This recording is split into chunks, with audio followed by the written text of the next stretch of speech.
Caroni Swamp, Trinidad. So just for a brief introduction, to define path occupancy is the probability use of sample unit by one or more species of interest. To put this in, well, path occupancy was developed just to solve the issue of imperfect detection of species. So the issue of where a species may be present in an area but it may not be detected. So occupancy is targeting the main species and then within a set it's of considerable interest to ecological studies. Okay, and the countermeasures are not invasive method to survey the marsh population. It's an excellent tool to be able to know the effects of the behavior of the animal and also able to know environmental disturbance. There are many advantages to plant farming. It's quite reliable, it's flexible, accurate, cost effective, ease of deployment, and can function without weeks, without any assessment. And also it collects data over a 24-hour period and about however long you put it out there for. And it is ideal for surveillance. It's not a separate platform, so it's a file, and it's not put on the label and it is color, so it's a good note of the species. So as you can see here, it has the typical characteristics of the common raccoon with the black mask around its eyes and the ring tail. Its diet consists of crabs and mollusks. Right, so the importance of this project, it can be used as baseline data, also great for ecological studies, and can also hopefully help towards conservation of mangrove. Slide. Okay, so I had two aims for my project, and I wanted to get an overall estimate of the path occupancy of the raccoons in the swamp, and also to determine which environmental factors influence the occupancy of the raccoon. I surveyed 6 different environmental factors, which included pack size, distance from nearest pack, vegetation density, canopy cover, density of the tadpoles, and average size of the tadpoles. Okay, so this is just a map showing the location of the Caroni Swamp. It's located just in Trinidad. Major Israel mangrove system on the island, also designated around the site, and it extends for approximately 40 square kilometers. Okay, so just zoom up our Caroni Swamp. So just to briefly touch on Caroni Swamp, it's mainly dominated by red mangrove, also black and white palm, and the open area is dominated by grass, sedges, and numerous plants.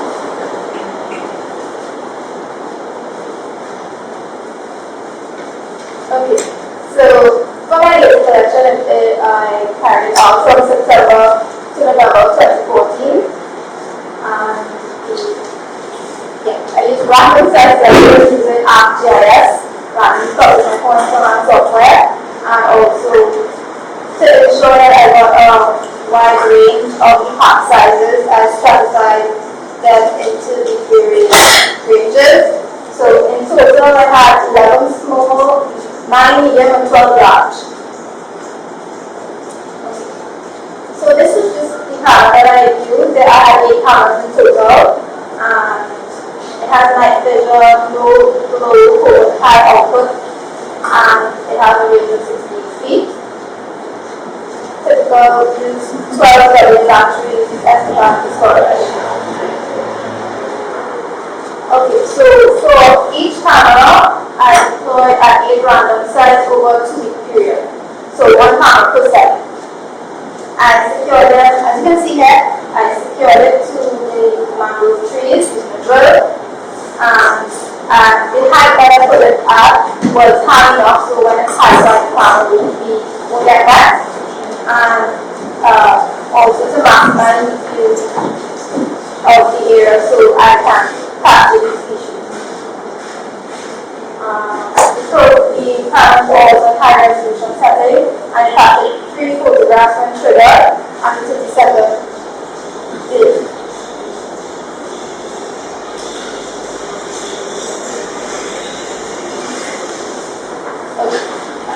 So once fully cameras were serviced, where the batteries were changed, if necessary, and SLRs were changed as well. The cameras were relocated at the end of 2 weeks to 8 new random sets. And also to note, the signs of the species were also recorded as presence, and that were in tracks and droppings of land.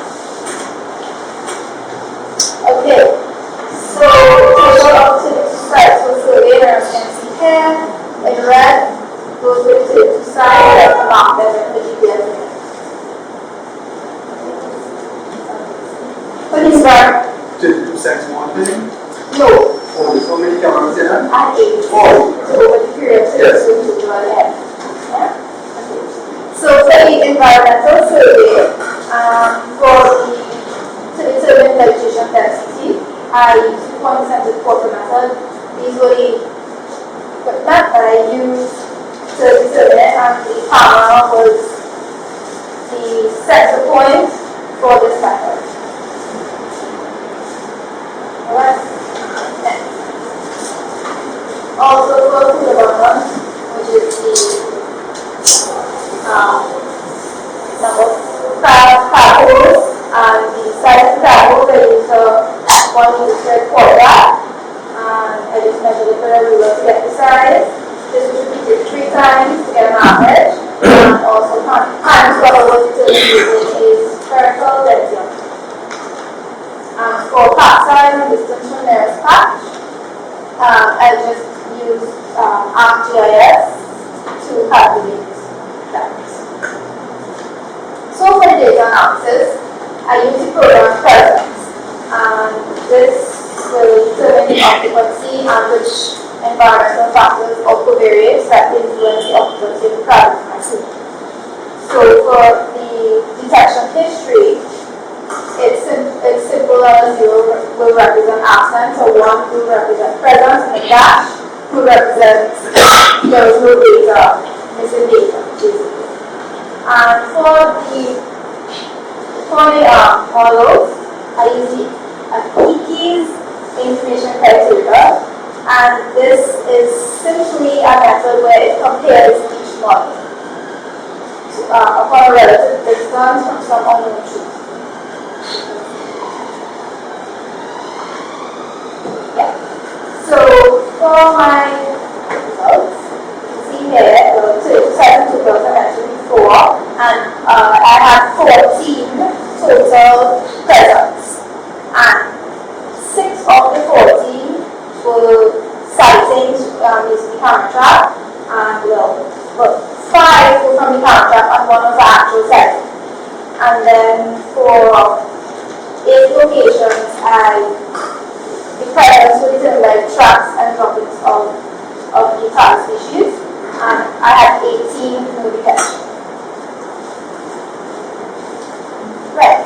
So I had 11 patches in total, mainly found on the edges of the patch. 2 patches during the day at around 7:50 a.m. and at 10:18 a.m.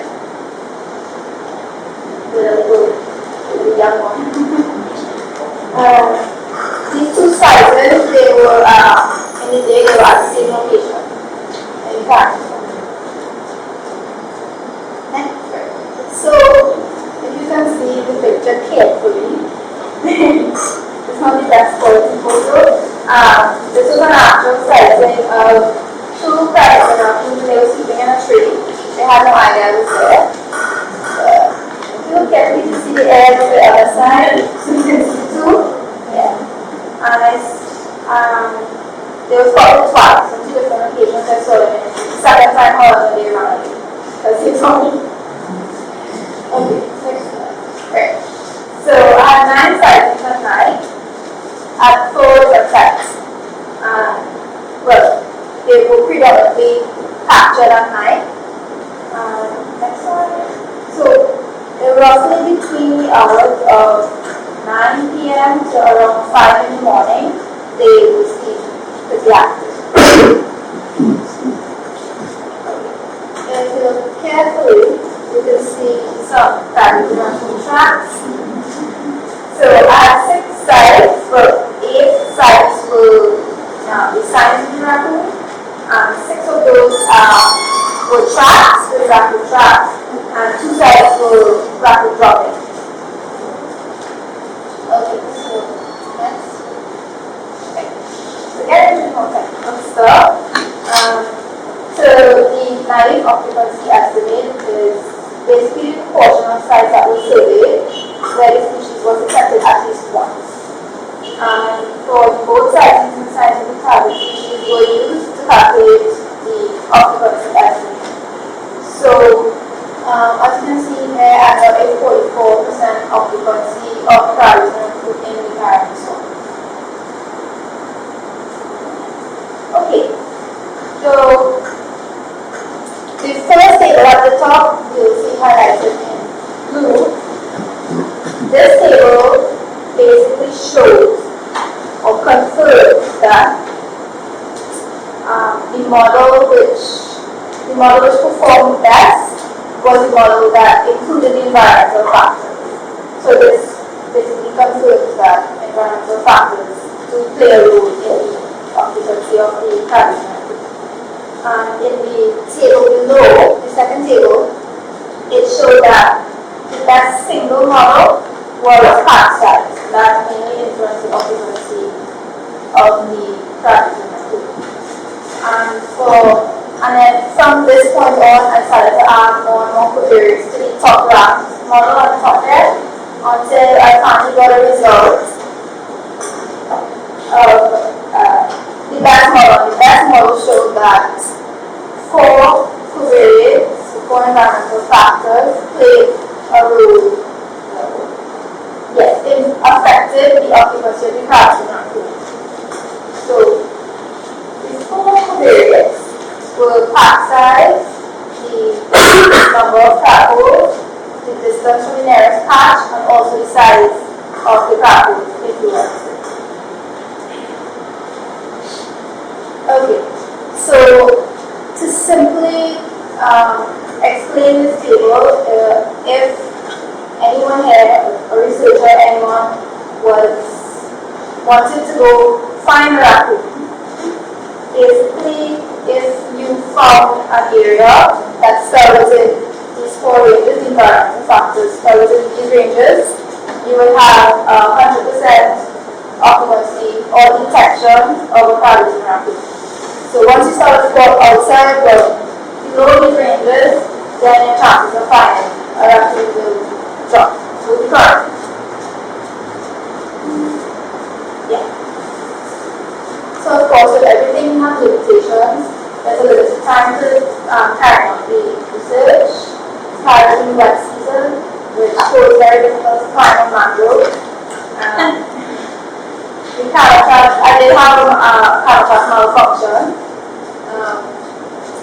and that was at the site where I saw the active raccoons. So we can sad. And then there is a possibility of the Caroni passing behind the camera because I only have one camera to site. Next slide. Okay. So, and this is another limitation where an animal can get too close to the camera and you're not really able to identify what it is. Yeah. So behave. Right, so for some recommendations for the project, maybe a longer time period might be a good thing. Maybe deploy one-on-one camera per site to avoid raccoon passing around the camera, and so ensure to test your cameras before you deploy them. Okay, so just to conclude, so there was a 44% probability occupancy of the Caroni raccoon throughout the entire swamp, and the 4 main environmental factors that influence the Caroni raccoon included the pad size, density of tadpoles, the distance from nearest habitats and size of the characters.